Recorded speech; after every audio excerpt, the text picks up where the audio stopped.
Stuart, I'm so grateful that you opened the class with saying life is the teacher. I needed that so much today, and that life is a gift from God. Could you talk more about life as the teacher and all that comes with it?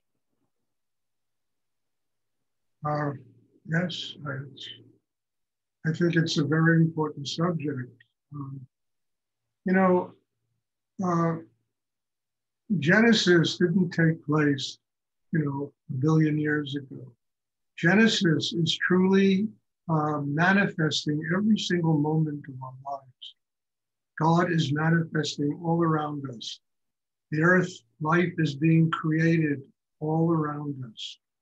The only thing that's missing is us. We are so involved in our heads and our emotions and all our ambitions and all of this material stuff, that's missing. And because we don't see the manifestation of life around us, even all the things we're busy with are manifestations of God, because they really reflect, the Shakti, the energy that's inside every single human being. We, in our ego, in our minds, in our opinions, we take things for granted. We're entitled. We don't really understand how sacred everything in our lives is a gift. It's sacred, and if we begin to realize that, the first thing that happens is we embrace life. We are able to sit in front of life. We're able to move through life. And in the process of doing this, we recognize one of the most profound things a human being can recognize, that life itself is the greatest teacher. Every lesson we have learned from the moment we were born, we have learned because of life. Yet we take it for granted, we piss all over it, we're angry at it, we resent it, et cetera, not realizing that whatever has taken place in our lives has been there to teach us something about ourselves. Are we willing to learn? Are we willing to let karma, God, higher energy teach us what we have to learn in order to evolve and become more conscious people?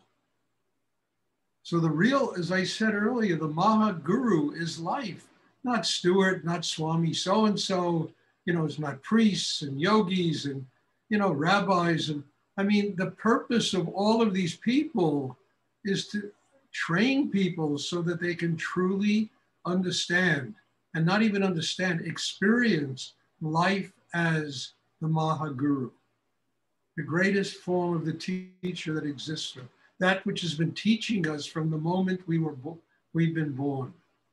And yeah, some of the lessons have been very, very difficult. I don't think anyone sitting here hasn't been through some impossible lessons, but whatever they were, if we use them consciously, they teach us how to grow. And it's truly a manifestation of life showing us what we need to do to work on ourselves to grow as human beings. So I think this is one of the most, I'm telling you, I was going to Texas. The last thing Rudy ever told me was, if anyone ever asks you the guru is, tell them the guru is life. And I walked out of his gallery then, going, what? And it took me years to learn how to get over myself, how to transform my ego, my mind, my opinions, who I was and who I wasn't, into an energy force inside myself that enabled me to bow to life, to recognize that every single experience I've had from the moment I was born, I've had to teach me how, to truly, get closer to God. So we have, the Guru Day today, and the highest, honor we can give to the Guru is to truly bow to life and to be grateful for the teachers who train us, give us the Shakti, the energy, so that we're able to do this. Not to worship Guru, teachers, not to worship those those people, but to be grateful to them. I mean, I've said it many times, I'll never forget, and I'll say it again because it really fits into this whole answer. I'm sitting and listening to, a spiritual teacher talk about how the Guru is God. And if you worship the Guru, you will find your path to enlightenment. And Rudy was sitting right behind me, and he said to me, Stuart, he said, God is God. The best the Guru can be is the servant of God and the servant of all his students or her students. Now, I mean, look, I've learned some pretty vital lessons from Rudy, and that was one of them. Where does humility come in? Where does, gratitude come in? Where does unconditional service in the world come in? If one doesn't recognize that the best the teacher, the Guru can be is the servant of God and the servant of his students, which is the highest point in life, being a servant, which is something all of us reject. Nobody wants to be a servant, not realizing it's one of the highest states of consciousness and one of the fastest ways of working out one's karma. To serve the people we love, to serve our teacher, to serve God, to serve our students with gratitude, with a state of unconditional surrender inside, saying, thank you. And this takes nothing away from our life, our family. I mean, look, part of the reasons life and family is so miserable, is that nobody does this. Everybody knows better than everybody else. And there's always some kind of war going on in families, the closest people to us. Because nobody understands this whole thing of unconditional love and what it means to say thank you to another human being. So it's always a battle of wills, a battle of egos, who knows better, who controls who, and it's pure madness.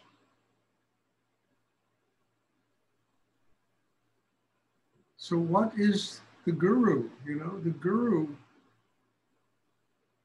is the very sacred nature of life that is manifesting around us all the time, every moment.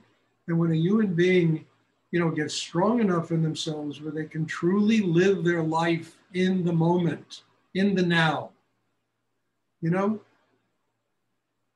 they recognize the energy of God, the energy of heart, just manifesting around them, so that every day is a miracle and life is something sacred.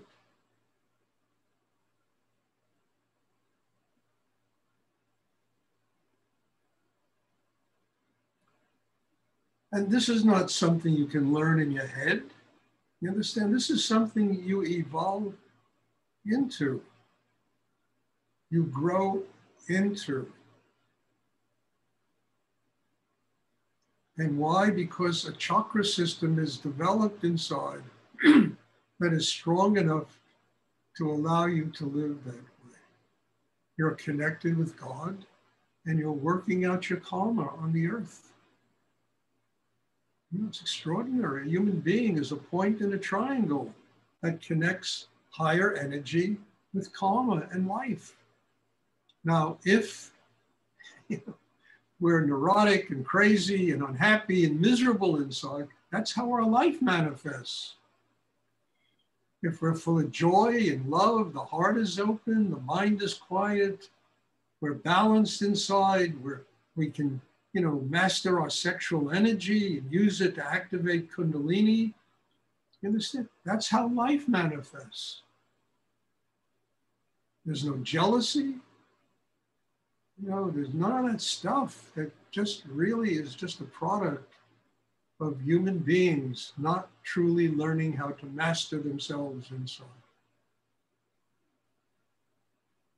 Nobody is any better than anybody else. It's really true. I mean, I remember sitting with Rudy years ago, and I was doing this work, renovating a gallery space for a really famous photographer. And I looked like a freaking coal miner at the end of scraping beams, cleaning, building fireplaces, all this stuff I was doing for this guy. And I remember sitting with Rudy and complaining about him.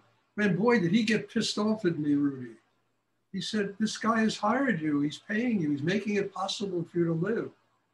Why are you complaining about him? He's teaching you something about yourself.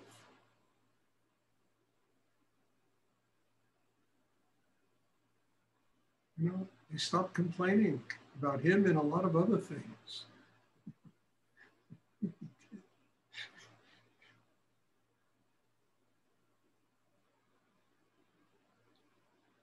But I think this is a valuable thing to experience, to grow into, to open to, to be grateful to anyone, myself and other people who are trying to give you the training to be able to sit in front of the real guru, life. That which has been teaching you from the moment you were born until the moment you die. It's sacred. It's God's manifestation and God's way of guiding everyone, maybe through lifetime after lifetime, but ultimately guiding all of us to a state of enlightenment.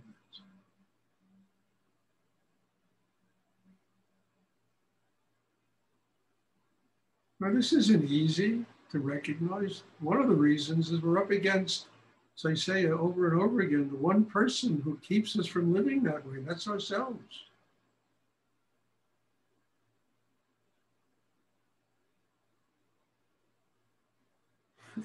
We have to learn to master ourselves.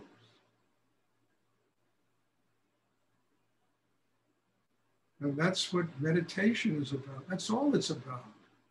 It's not about building cults and sacred lineages and all this stuff, It's about learning to master oneself, making room inside ourselves to be guided by God, by higher energy in the universe. That's what it's about. That's what Rudy taught.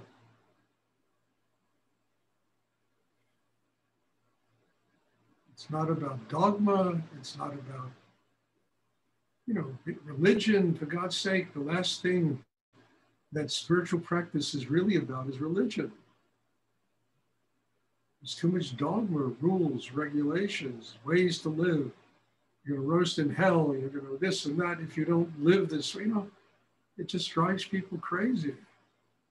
I mean, if you're having a spiritual life, understand, God exists everywhere around you. You don't need rules and regulations.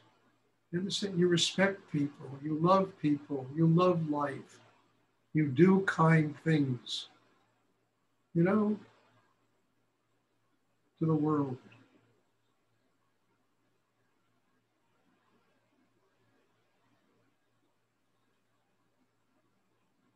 And a spiritual life is, dependent on the development of a system inside that connects us to God and enables us to work out our karma. We live here and we live there at exactly the same time. We are that point in a triangle, which is very sacred. And if you'll pardon my Bronxese, we are also masters at fucking that sacred place up.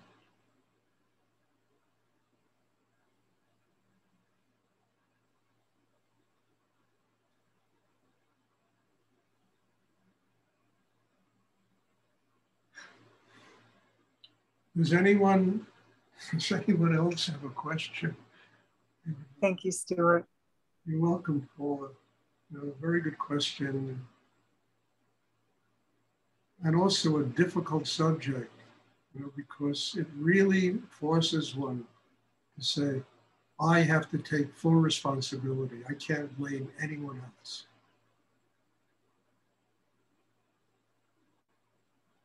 Stuart, what effect does group identity have on this work? Group identity? Yeah. There's really no group identity here. The group lives all over the world. But it can, and I never liked it. What does the absence of a group identity have on this work? I don't think any. Everybody is here for what is a group of people here. Everybody is here because in a group of meditation, the energy is much stronger. It can go much deeper inside each and every one of us. At the same time, everybody is here because of their own lives, their own individuality, their own lives.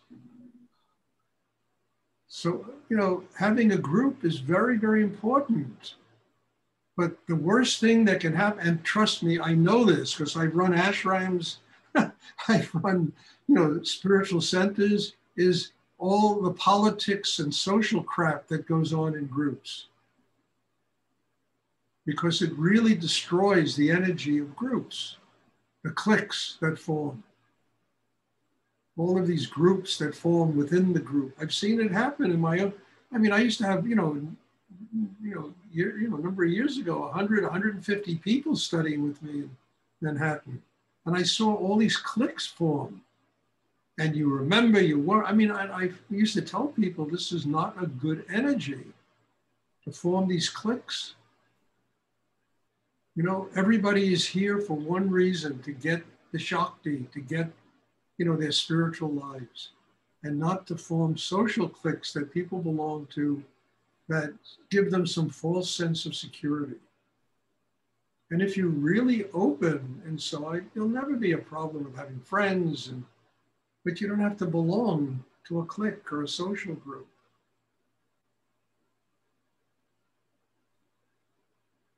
Why is everyone here? You're here because you truly are supposed to want a spiritual life. And ultimately, the dialogue is ultimately between oneself and God. I remember Rudy once told me, we're all in this alone. The ultimate dialogue is between oneself and God. It's true. So what we're doing here is working in a group to build a system so that we can have this internal dialogue with God. And the only reason we need a group is that there's more energy. That's it. I'm having a retreat. Why am I having a retreat? You think it's easy to do those things? But the purpose of it is to have so much energy that it will nurture people and help them to grow, including myself.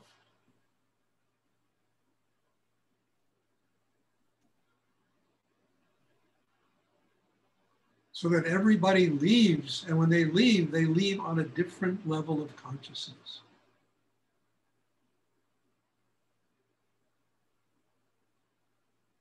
So the group is essential, but it's not a group where you form a clique, you become a cult, it's a group that really manifests that energy that helps each and every individual to grow. Because ultimately, we all go off to our own lives. I don't care what group you belong to.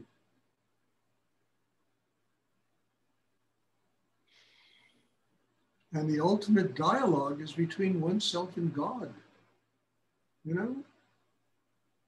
So you come to a group to get that energy, not to be a member of the group.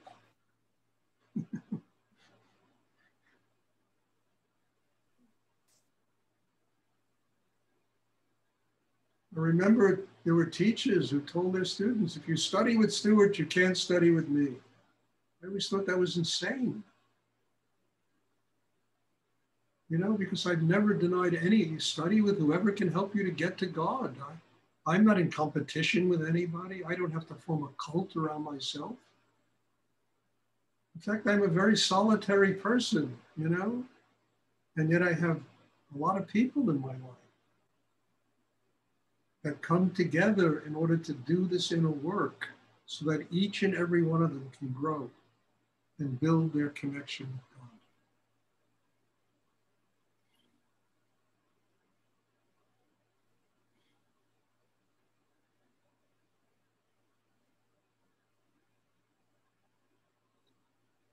So I hope that's clear, you know, the importance of having a group like this is that each and every person, because they attend these classes, gets stronger so they can have their own individuality and their own connection with God.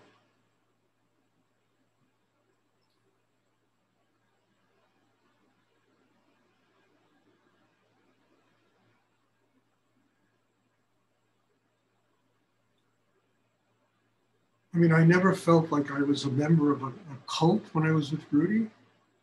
I felt that, my God, this human being has an energy that is so powerful.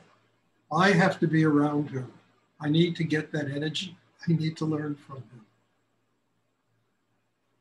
I need to learn from him because I knew that I had my own life to live and that he could provide me with the teachings and the energy and a path through life that will give me the capacity to connect with higher energy in the universe. That was my relationship with Rudy.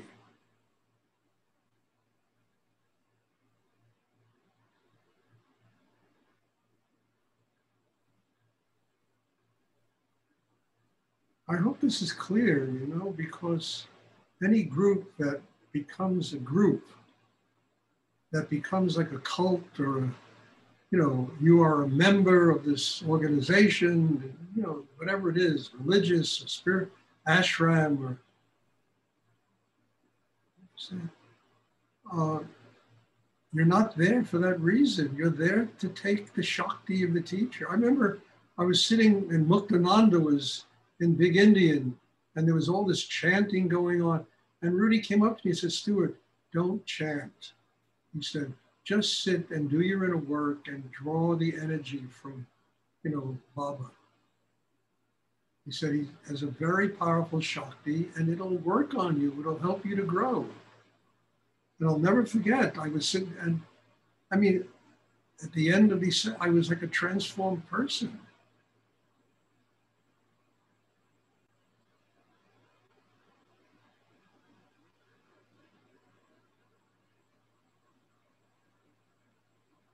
I mean, this is Guru Purnima Day, you know, I had a guru who was the most irreverent human being I ever spent time with. I really mean that, you know? At the same time, I had never been around anybody that was more spiritual, who could transform a place like New York City into a temple. I never saw that in my life. And yet the irreverence for dogma, for, you know, sanctimonious ways of living, he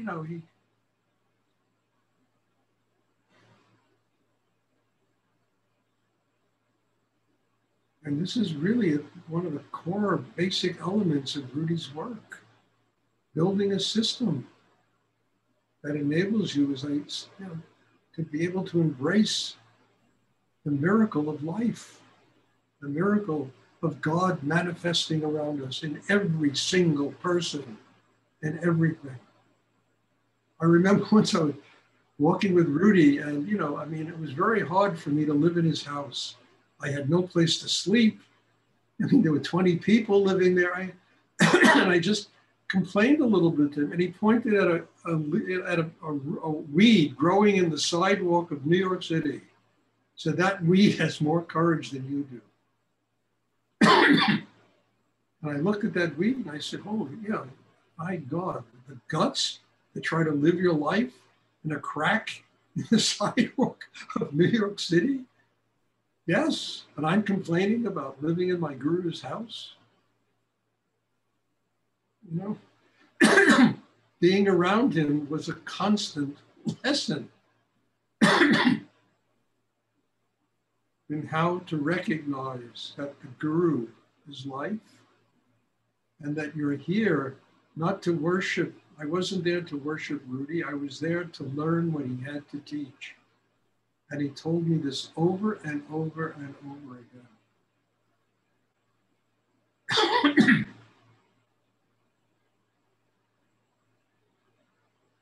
Okay, does anyone have a question? Anyone else have? I hope that's clear. You know, I mean, I try to keep this.